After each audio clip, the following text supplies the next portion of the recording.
Hey guys, I'm Christy. Sitting here with Miss Harman and Miss P because I don't know how to pronounce your last name. How do Petrencik. Petrencik. Miss P is Miss what P's I'll great. call you. So, this is the current elementary principal, and I heard that you're going to move into principal next year, and you're going to work for Region 14. Yep. Awesome.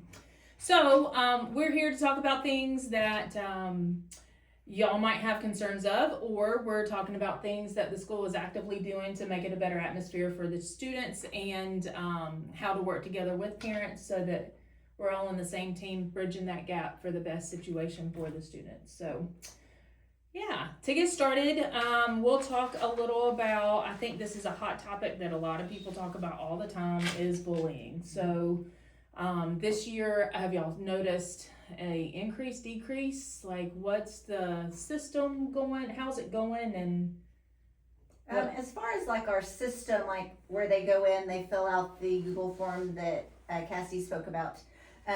We've seen a decrease on our side as far as parents filling out those requests. We've gotten some like remind messages about it, and so what happens is we start with the student that is the victim of the bullying, get their story, talk to witnesses, and then just see if it's a repetitive thing. A lot of times it's a, this happened one time and it's an automatic, they bullied my child. Well, it was a one-time incident, and so the state of Texas has a bullying form that you can follow. You ask specific questions in those forms, and it's on the Texas State Safe page. And so we follow those forms, and it really lays everything out for us as to, is this a bullying incident? If then you go to yes, and it's one of the yes no guides, and so it helps you determine whether it is true bullying or if it was a one-time incident. and is that the form the parent fills out, or that's what you guys fill That's out? the form that we fill out once we receive that notification that a parent has filled out the bully report. Gotcha. So is that do you follow that process online after, like, is that the first step for a parent when they have a complaint of their child, or is the process to talk to the teacher and then go up the ladder to administration, or just straight to that website? I honestly think that if there's a concern, the first step is always the teacher. Mhm. If it becomes an ongoing issue where you feel like it's reached the level of bullying, the form is nice because it's automatically sent to us. That happens when it's like, this is a problem that has ongoing. It's not a one and done. It's happened.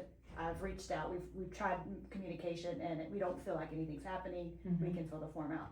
I mean, you can fill the form out anytime. It doesn't have to be down the road. But the teacher's there. The teacher spends 8 hours a day with these kids.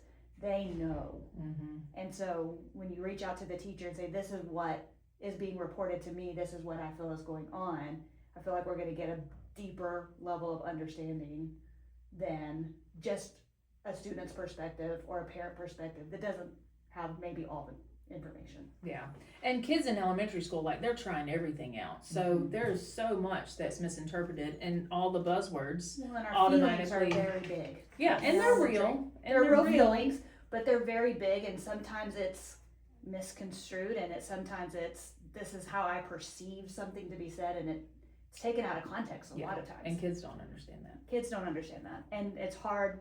As a parent, you want to jump into protect your child. That's our job. That's what we should be doing. But it's very hard to have a full picture if you're not reaching out and asking the adults that are there Right. for clarification. Like, what did you witness?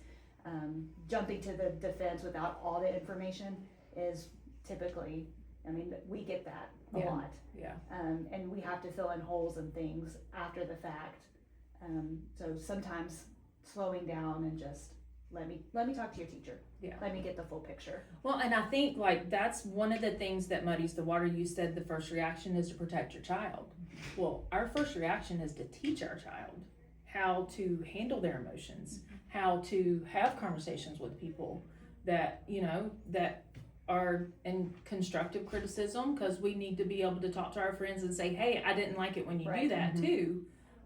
So I think that's something across the board that people forget is we have to teach our kids how to handle these emotions. Mhm. We can't just expect them to know or be, oh my gosh, they said that, you know? We have to teach them what's right and what's wrong. And it's very hard. It's hard as an adult, but it's very hard for elementary students to set boundaries with their friends. Yeah. And sometimes they need the parent, they need teachers, they need us to tell them, hey, it's okay to say you don't like something. Mm-hmm.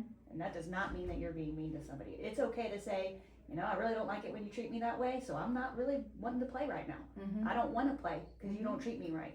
And being okay to do that is hard for elementary, but it's also not mean. Right. And so sometimes But it's taken mean. it is taking me. Yeah. So people can't handle that. And Mrs. Russell started pushing into classrooms, and she's doing character lessons Cool. once every couple of weeks, and that'll continue into next year. And so we'll start at the beginning of the school year next year, to where she goes in and teaches them about kindness and how once you say something, you can't take those words back, and that you already hurt the person, and how to have those conversations between classmates. Yeah. Yeah. That's good. The importance of words. Mm-hmm. Cool.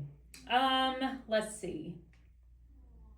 So on the bullying topic, so what would be your advice for the parents if they have a child who says they're being bullied? Like because you guys have been trained in this, all of us are parents, we're learning for the first time, but everybody expects that you guys know how to deal with kids automatically, right? Mhm. Well, what's your advice when a parent has a child that comes home and says such and such bullied me? What's their first step? I think, like Mrs. Harman said, you reach out to the teacher, because the teacher's going to either see it or she didn't see it, one of the two, and she can give the most insight, or he, into that situation. And then from there, we can have the conversation with the teacher and try to get the full details, because like Ms. Harman said, a lot of the times when kids come home and talk to their parents, all the details aren't in place. Mhm. And so, I mean, it's hard for a younger student to make it on the bus, go home, and still have the entire story. Yeah. So there's a lot of pieces. So just giving us time to speak to all parties involved, and then calling the parents and letting them know what we had found. And Yeah. I think too, a little bit of trust and positive intent is really Mhm. important. Like, we may find out about a situation at 3:20 and we have someone in our office ready to talk about it at 8:00. We have not had time to look into anything. Right. We have not had time to get the teacher's perspective, and all of that takes hours. Mm-hmm. I mean, to do it right And to work around everybody's and to schedules. do it fairly, Mm-hmm. and to really try to understand, it takes a lot of time. So just that positive, like, we will get back to, like, we're not ignoring anything. Mm-hmm. We don't want bullying on this campus. We don't want kids to feel unsafe. Just giving us that time and the trust that we are looking into it, but it takes time to do it well. And we don't want to jump to conclusions and not really listen to everyone. Sure, because you won't get the truth. We that won't way. get the truth, and it's usually one-sided and missing Yeah. It's like everybody's truth is their own truth, so what's Right. important to them is what they see. all that shades of Yes. meaning. Yes. And, all the And- gray area, and Yeah. he said, she said, and Mhm. And what you look for is what you'll see. Yeah. That's one of my favorite sayings, and I know That's- people don't like that, but it's reality. It is what it A lot of is. times, yes, ma'am. Yes. Okay. I will touch on bathroom. So I don't have a child in elementary school, so I don't know what's been going on. So it's all what parents have said in passing. Some have formally written in, and I do appreciate that, because I can't read everybody's minds, and I cannot remember what everybody tells me on a daily basis, because a lot of it comes out really Yes. fast, you know? But anyway, so bathroom breaks on elementary level and changing classes.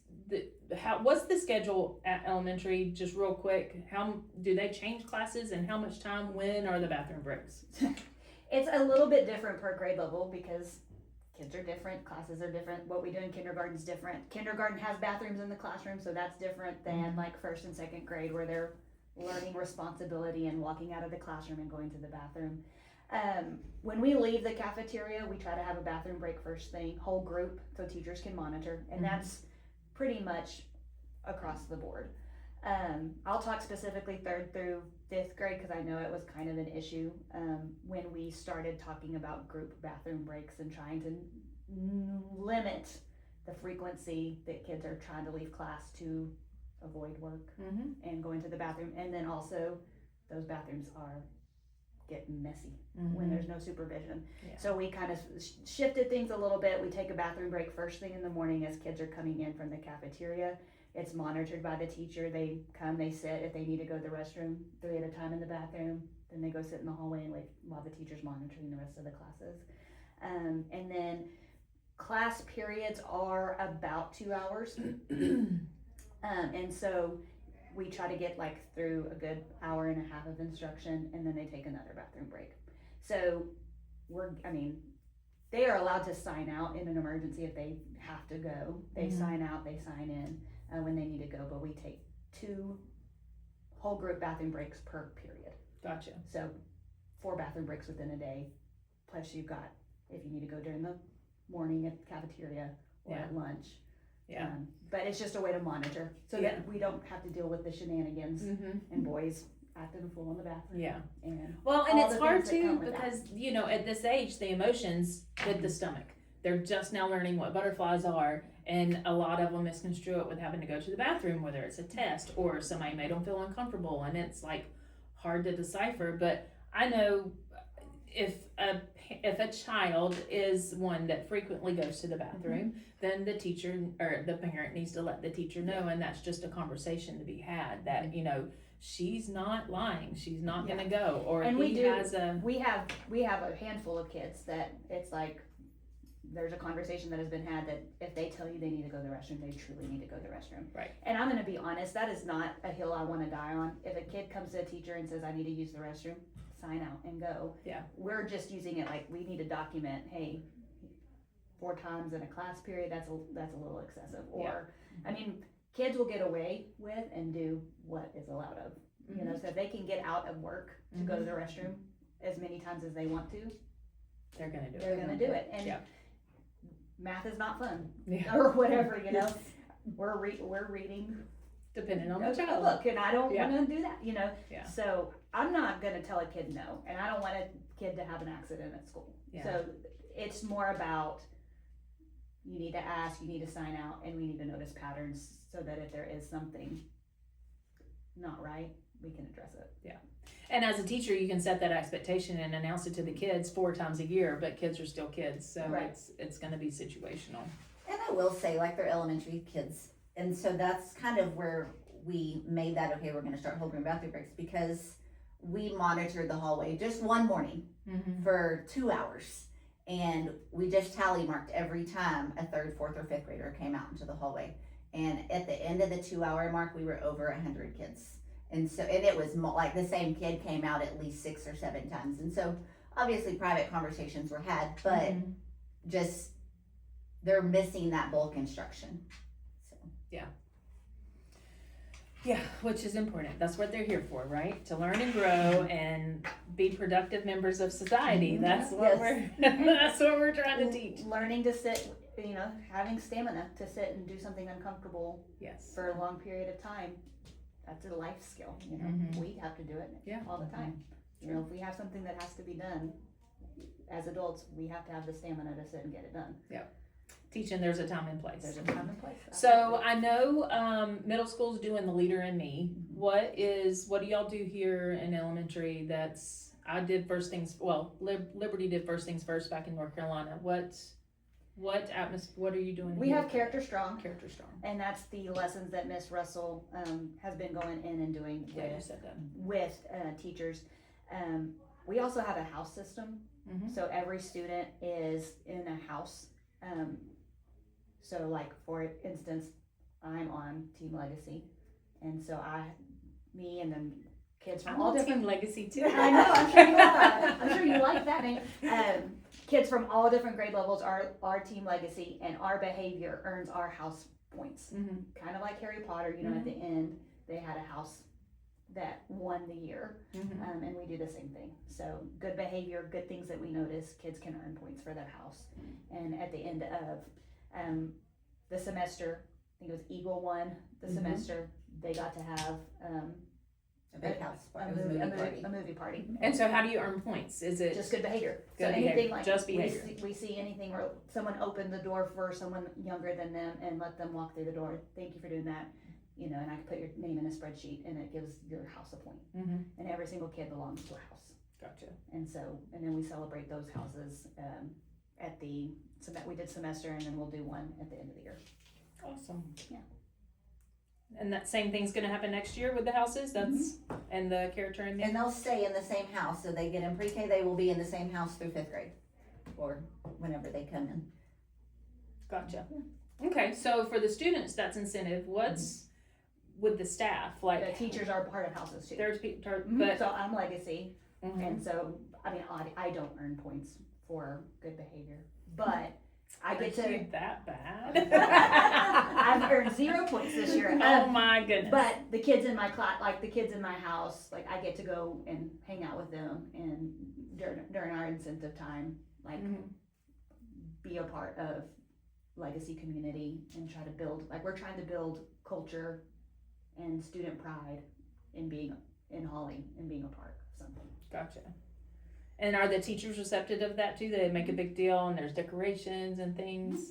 Yeah, they all have, so each house has a shield that, so I'm Pioneer, and so mine is just a Pioneer wagon, and it's in green. And so those are in every single classroom, and then there's 5 valued expectations that go with those houses as well that are in the classrooms. Can't tell you them off the top of my head. That's okay. The idea. Yes. We're here. And this is something that we started this year, and each year, hopefully we can beef it up and get a little bit more, focused on that.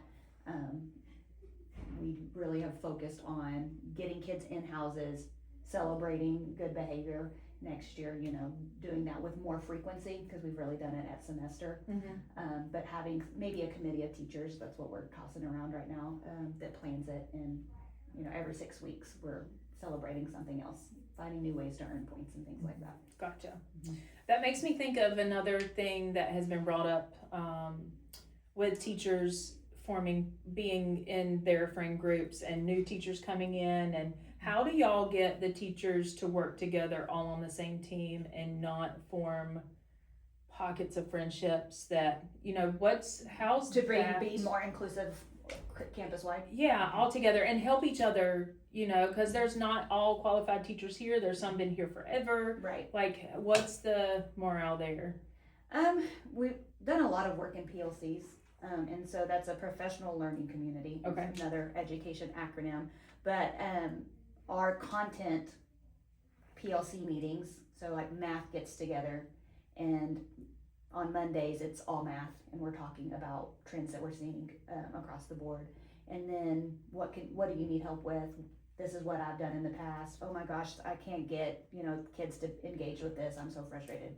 And then people are sharing ideas on how to overcome that. And then each day after that, it's grade level specific. So like Tuesday, 3rd grade meets, and we just talk about 3rd grade stuff. That's been super helpful. I think I've seen a lot more collaboration in those meetings, because there's dedicated time in the day. Mhm. Instead of trying to get together after school or however, we've dedicated time every week to come and to collaborate. Gotcha. And do you feel like everybody, for the most part, works together, or is it? I mean, it's naturally people who have things in Right. common. They're going to be together, right? Do you feel like there's a problem with teachers not getting along like they should, or? I think that happens no matter, I mean, there is some level of that.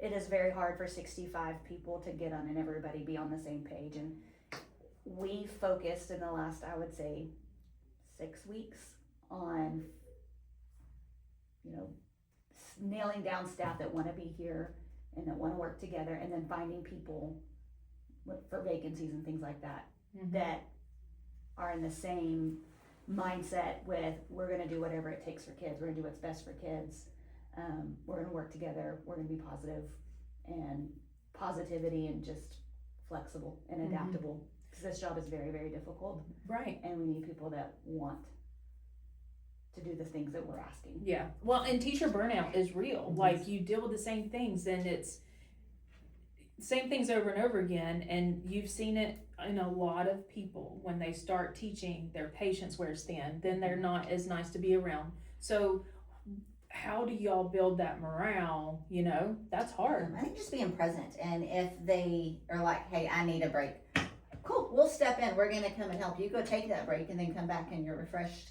And then we've like asked for input, what makes you feel, valued, and just like Sonic drinks or snacks in the lounge or a sticky note in their box, just letting them know how much they are valued and appreciated. That's good.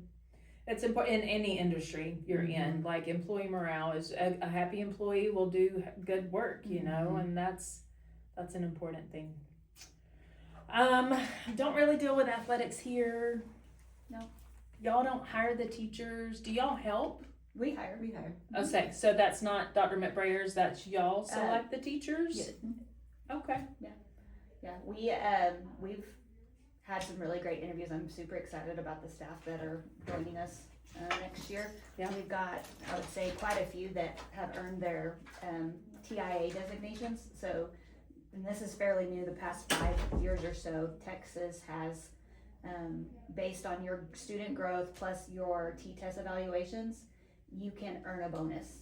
And so there's different levels, but that bonus follows you. So we've been able to recruit some teachers this year that come with that designation. So their student growth, and that's just proof and another layer of reference that, hey, their student growth was great. Their supervisors thought they were great in their T-test, and they're coming with us with that designation. And we've been able to hire quite a few. So I've heard parents, the opposite side of that it brings teachers in that are money driven and you can trick the system. Like, what's your opinion on that? I mean, it would take a lot of things. So the whole process, it's very layered, but it's based on the percentage of students that meet their NWEA growth goal. And we don't have the kid gets on the computer at the beginning of the year, they take their NWEA assessment, and NWEA says, okay, in this many instructional weeks, by the time they take their end of year, this is where they should score. That goal is set by NWEA. So the kid takes their end of year assessment. If they reach that goal, the teacher gets a check mark. They are shooting for 60% students that met that growth goal or higher. Then you add that to their T-test evaluations. So how we evaluate them, they have to be at least proficient in every category and really and truly mostly accomplished. So they have to be pretty phenomenal to earn that designation. And also, all of our data is sent to Texas Tech and validated. So if our data, if I rate a teacher and I say she's extraordinary, distinguished all the way down, but her growth doesn't match, all of the district's data gets thrown out. So we have to be highly calibrated, and we have to, what we say on T-test has to align with their NWEA, and it has to make sense. Their kids have to grow if we're saying that they're accomplished, and if they don't, the data gets thrown away in the entire district. It messes everything up. Yeah. So we go in and we have to take those T-test evaluations pretty seriously. Yeah. Because if, like I said, if the student data plus the T-test don't match, then no staff member at Hawley will be designated that year. They'll throw it out and they'll say try again next year. Wow. So it is a complex system that would be very hard to scale. Yeah, is my point. Gotcha. So while we're talking test, let's talk about STAR. Our favorite subject. I know. It's so hard because kids take little pockets of information and run with it, right? So parent expectation is for the teacher to teach all year long, not even mention STAR. Right, that would be Then lovely. the test comes up and here we are. But we do pep rallies. We, incentivize. Yeah. Well, we can't incentivize for grades. So what's the fine line between let's How do do we great? motivate kids Yes. to perform? Well, we do the Star Pep Rally. Ours is, we really try to focus on growth. Because if you're growing, it doesn't mean necessarily that you're going to pass the STAR test, but it does, it means that we're doing what we're supposed to be doing. And you're doing a good job learning Yes. as a student. And so if, for example, if I teach 4th grade math and I have a student that comes to my class and they're severely behind their 2nd grade, like, level, Mm-hmm. but I'm growing them and they leave 4th grade at a 3rd grade level. No, they didn't meet grade level standards, but they made years worth of growth. Right. And to me, if we can continue that, eventually that student will be on track. Mm-hmm. So we try to focus a lot on, here's where you're at, here's where we want to be by the end of the year, and let's track, and let's watch, and let's see where we get. Mm-hmm. We do incentivize trying hard. We do incentivize, I don't like the reality of START either. It's just the game we're forced to play. Yeah, it's not our fault. And we can't not play that game. Mm-hmm. So there is some of that. But again, if students can be invested in watching themselves grow and saying, this is where I'm at and this is where I want to be, and watch me get there, Mm-hmm. we're going to be in a good spot. Yeah. If we can get kids excited just about themselves growing. Right. I mean, that's what we're in education for. That's the whole goal. Right. Yeah. Right. So how, it's so hard though. It's So so hard though. Is it a natural expectation though to say, hey, let's teach subjects and then here's a test? Or, but then you're not being clear on what we're doing. Like this is a STAR test. You can't not call it anything else. This is the ugly truth of it is this is how our success in our as a school is measured. Mm-hmm. I can't imagine a world in which there is no accountability measure. Sure. And so right now it's what we know, and we try to use it and still provide quality education. I think at the end of the day, if schools were treated, if we had the STAR, but it was treated as a measuring stick and a tool and not the end all be all, we would, I think, Not be a deciding factor. we would be in an okay spot. Right. There's so many things that go on inside these walls that the state will never know anything about, and it doesn't move us to A or a B or we're being judged on kids' performance on a singular day Yeah. on one test. Yeah. And that's really hard. What if a kid had a bad day? Mm-hmm. A kid has really bad test anxiety. Mm-hmm. It's not a fair reality. I think we have to have accountability. We have to be able to track how much our kids know. Yeah. And your grade is a measurement of if you're able or learning. But there is so many other things that go on here that Right. make us a great school. Right. And it doesn't get any kind of recognition or any kind of, the state has no idea, and they will never know because it's not part of the A through F system. So how does a parent bring it to the state? Like, what do we do to say, hey, this is more important? Do you know that process? I mean, that would be contacting your Congressman your and local senators government. and we tried that, Yeah. and we got more STAR tests than less STAR tests coming up. So I don't know what the answer is. Unfortunately, I just think it's being loud and just being involved. Yeah.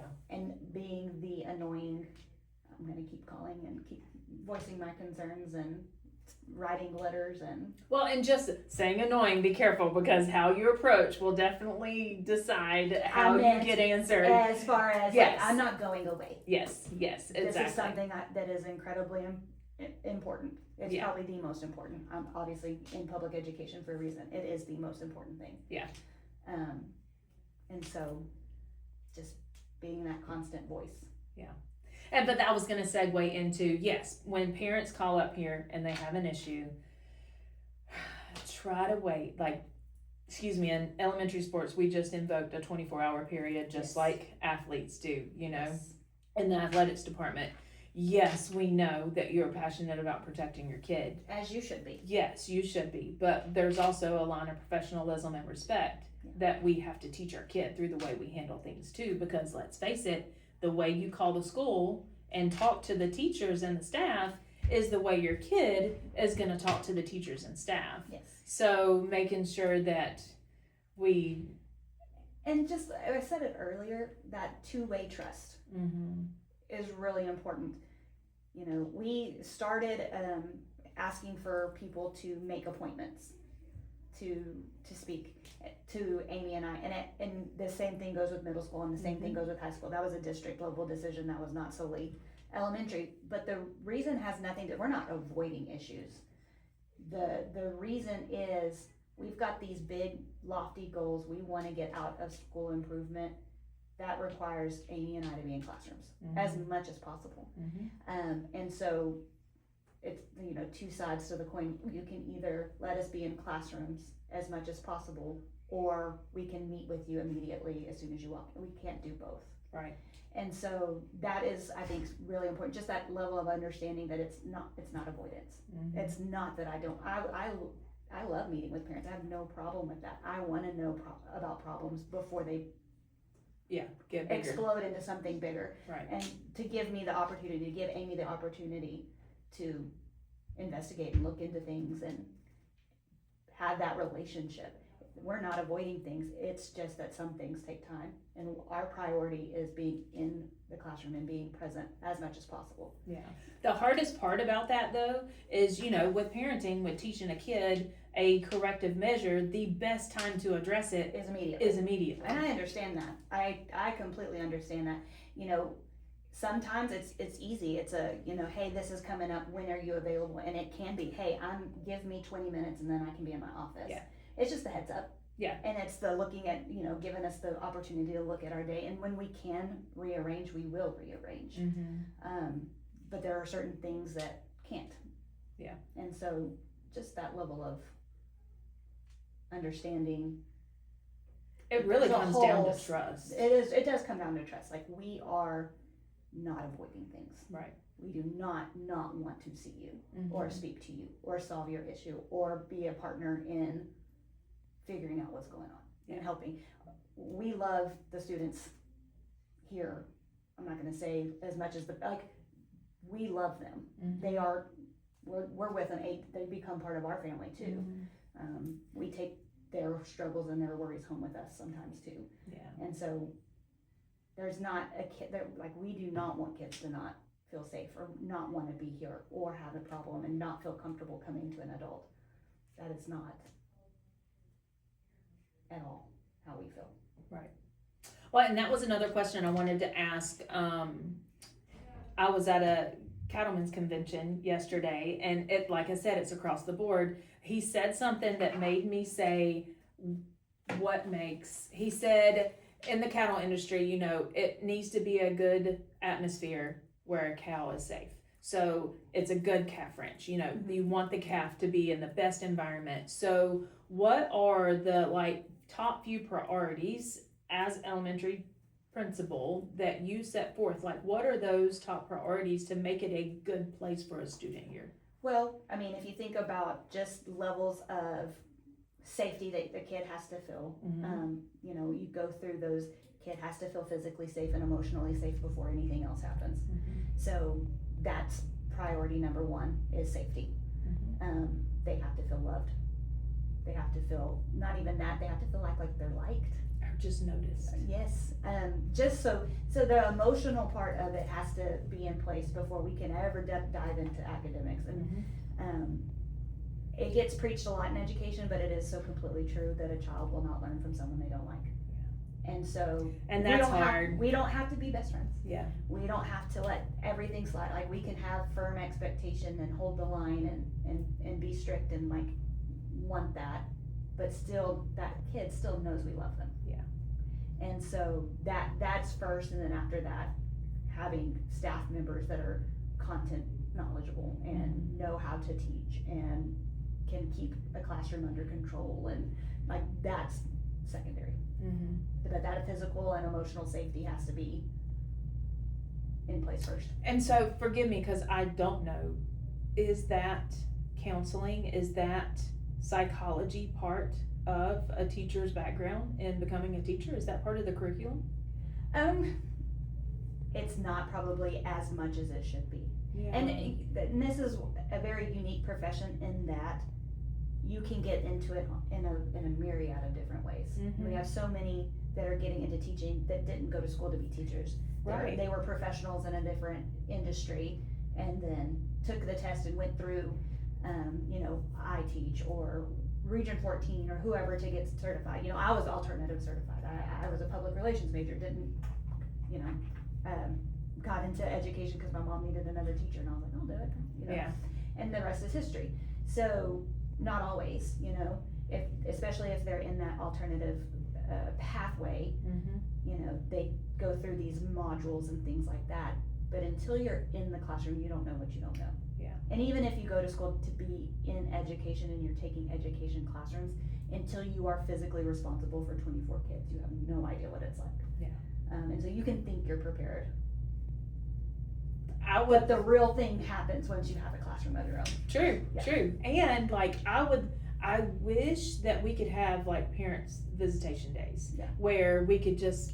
And that is we are talking about that. Yeah. Yeah, no, COVID happened and it kind of locked down schools and there was no more good night. Parents coming in to help make copies and to like just be helpful in whatever way. That volunteer kind of died a little bit. And so Amy and I have talked a lot about what can we do, how can we get parents involved in the school day. Because I do think that it would be eye-opening. But then, how does that work with the ones that work though? Like, is it only gonna be restricted to school day? We haven't really nailed down Gotten that anything far. specific. We Yeah. just know that we want family involvement to be a big priority. Yeah. We can't do this, like, parenting's hard, education's hard, and we can't, the saying is it takes a village It does. for a reason. And so many people this day and age they say no to a village. They want to do it all themselves, and we can't. Yeah, it does take a village, because kids have to see it from everybody. Right. Like, this is the Hawley way, and that's the goal, right? Is to have this community where this shared vision and shared expectation for every kid that is in our care. Right. This is the Bearcat way. This is how we do it. Pre-K through high school. When you leave, you are a representative of Hawley, and you go off and to the world. And do great things. You do great things, and they're like, "Where'd that kid come from?" Well, Yeah. he's from Hawley. He's Yeah. one of 140 that graduated that are just like that. Right. And like that's the goal. Yeah. That's good. That's good. Communication. Let's talk about Remind. Running sports programs, a lot of people mute Remind. They don't know what's going on as a matter of choice, but you guys send out We try to. newsletters and things like that too. So what's your first source of communication is Remind. Is there another avenue that y'all are working towards, or is that? Yes. So Remind is our main. Most grade levels send out a kind of a weekly memo of this is what we're doing now, this is what's on the horizon. Is that expected of every teacher or grade level? Grade level. Okay. Yeah, that's been a grade level expectation. We can be better. I feel like there's always something that gets missed in communication. Like, communication is very hard to get right every single time. We can be better. Next year, I know that is going to be a hard and fast expectation, is that weekly for parents, because you are right. And I'll tell you this story. Like, I have my son here, and I'm the principal here, and I miss things. Yeah. Because I'm also getting everybody's We're all reminder. busy too. Well, I mean, I get every single teacher's reminder, every single, Right. and so I get 87 a day. I know, And I've so had- poor Boston is Mom, it's pajama day today, and I was like, what are you talking about? No, it's not. Yes, it is. So we almost missed pajama day today, because things happen, and then I have big kids, and so the big kids are getting you have multiple kids, it's very easy to miss a remind message. Yes. So we are going back to the newsletter every Okay. week. And then this is something as a district we've been talking about, is having kind of a landing page for parents on the website that just has everything. Like, Love you that. go to this landing page, click your kid's grade level, and there's everything you need to know. Love that. All the things that's coming I'm up. a planner. Yeah. Past memos that you may have lost, or your kid never brought home in the first place. Yes. Make it searchable too, where so people can search a keyword, and that's just an advice. I'll let Seagull Yeah, know, because let she's her- gonna have to help us. I don't Yeah. know how to get all that done. But just like, this is where everything is, one stop shop. I've got a kinder and a seventh and a ninth grader, I can click those grades and see. Yeah. You know.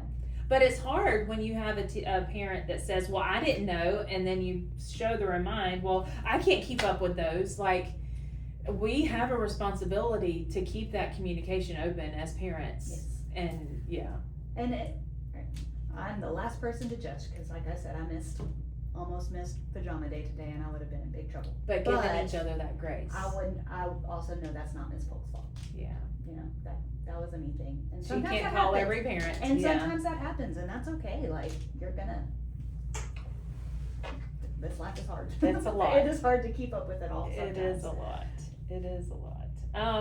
Going back to the counseling, because we talked about, teaching kids the emotional part.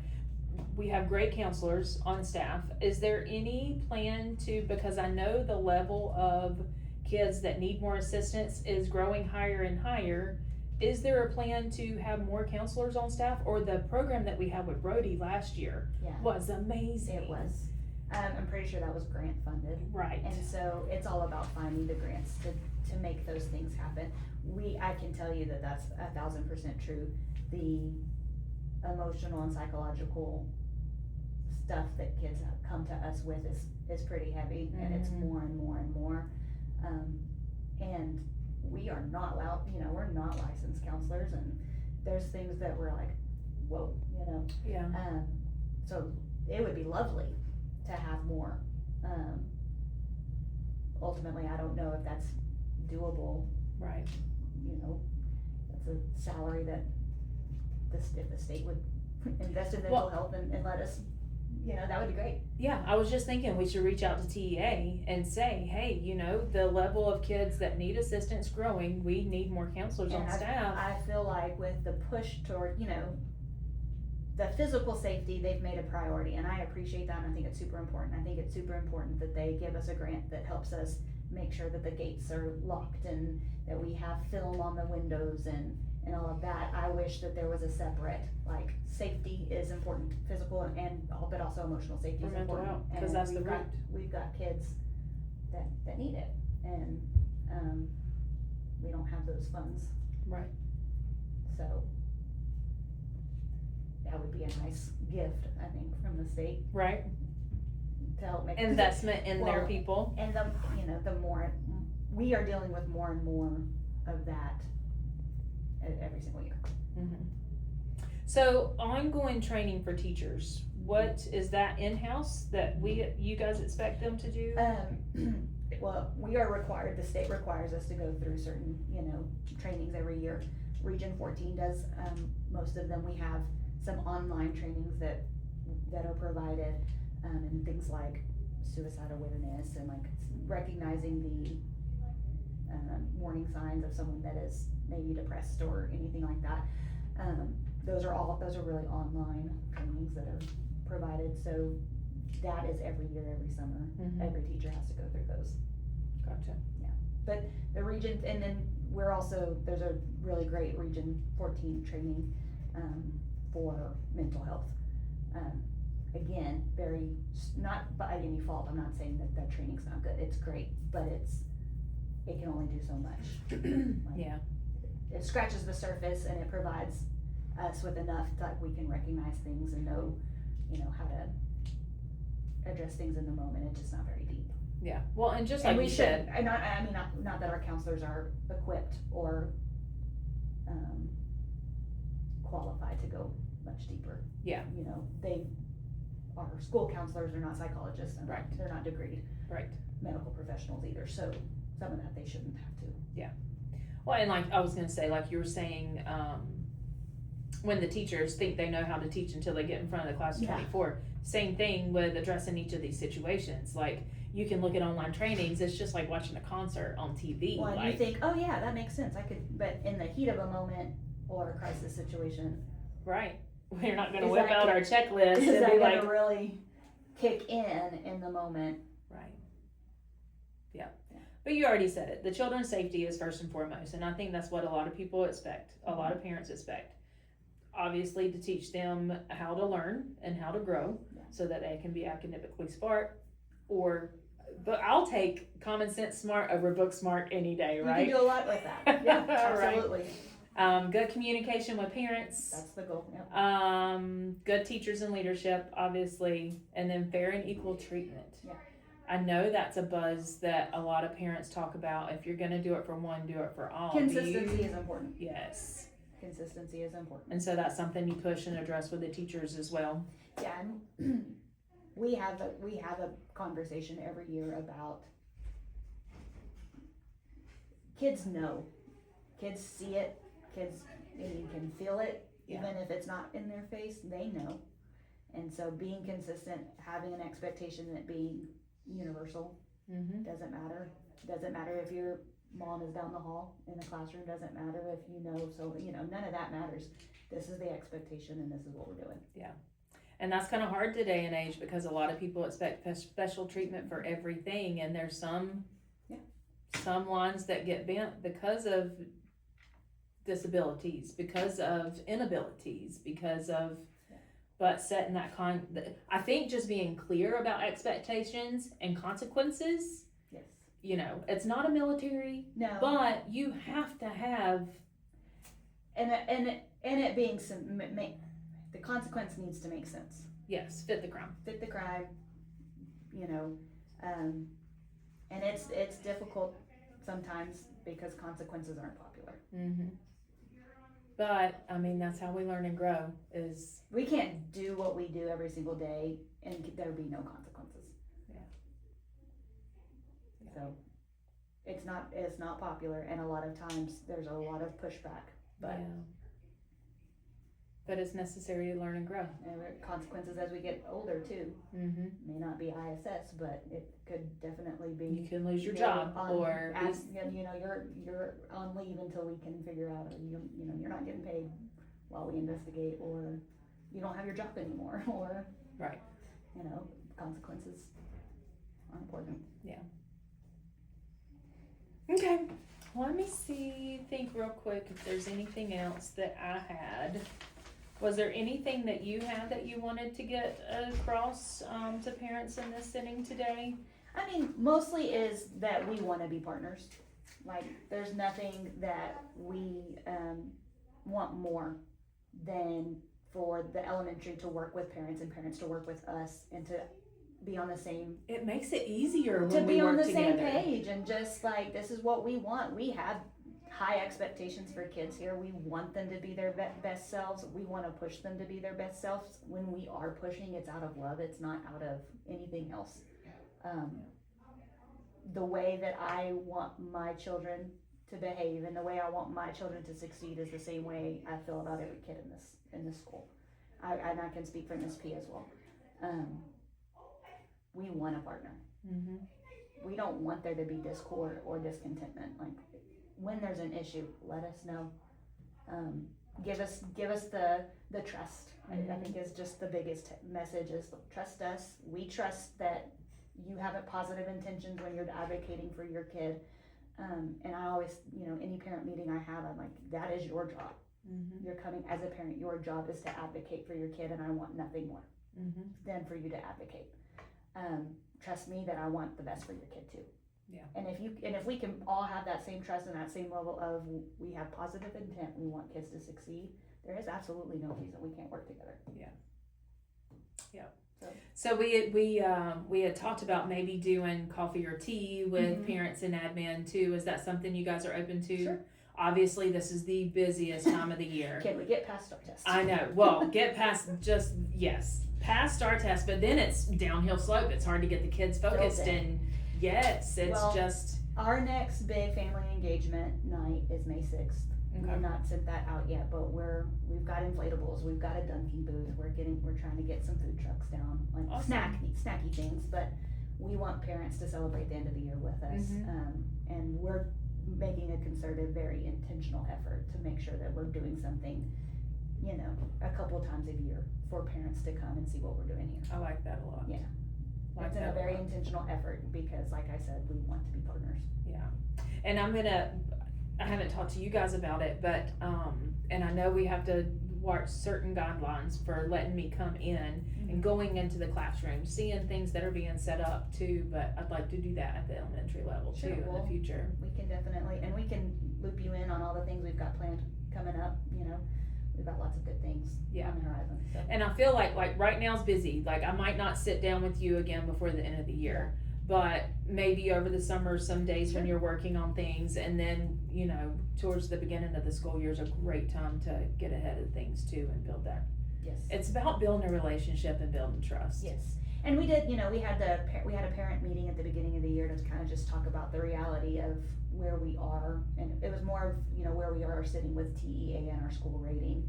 But, I thought it was really productive, and it gave parents a opportunity to understand kind of some of the thought processes of the decisions that were made, curriculum wise or instruction wise, and I think that that's good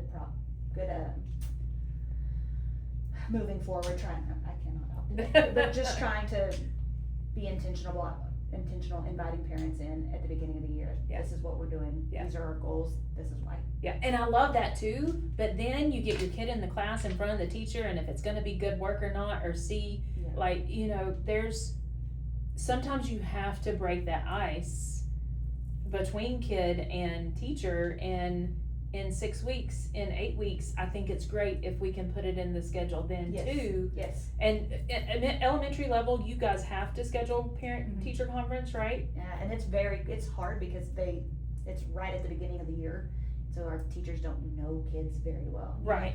we get them, and then we have these parent meetings, and it's kind of still the honeymoon phase. Mm-hmm.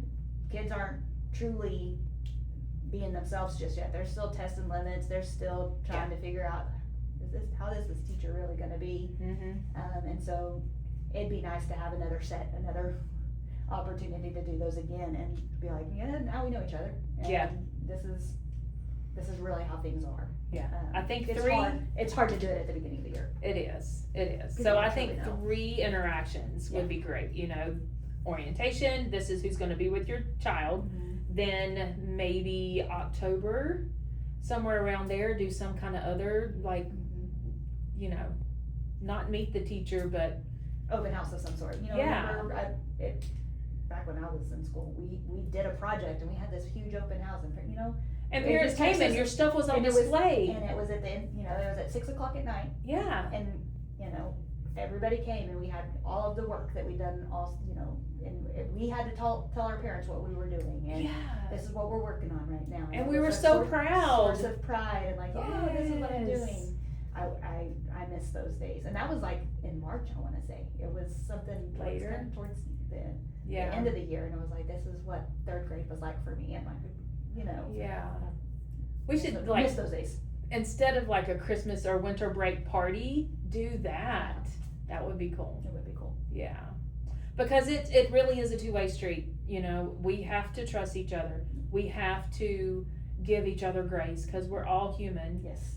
but we also have to hold each other accountable, Sure. so as long as we're open and do that for each other, it will build It will be. a great village Yep. for the kids, 100%. so, yeah. Anything else? No. I don't think I have anything else either, No. so, Glad you got to stop by. yes, thank You're you. welcome. I know y'all had did y'all have Star yesterday? Yes, ma'am. Yeah, so. Yeah. I will say One this, down. I'm pretty excited. Our kids took their time and they did a really good job. That's good. So I'm pumped. I'm hoping for good results. And That's good. That's good. Awesome. Well, thank y'all for tuning in. Again, Christy Gloyd, Mrs. Harman. Miss P had to go address the situation, but yeah, we appreciate y'all tuning in. If you have any other questions, send them in. I can't do this without you. It's just hearsay if it's all things that I'm trying to remember Right. that, because there's so much that goes on. But send your questions in, give us some advice if you have any, and we appreciate you tuning in.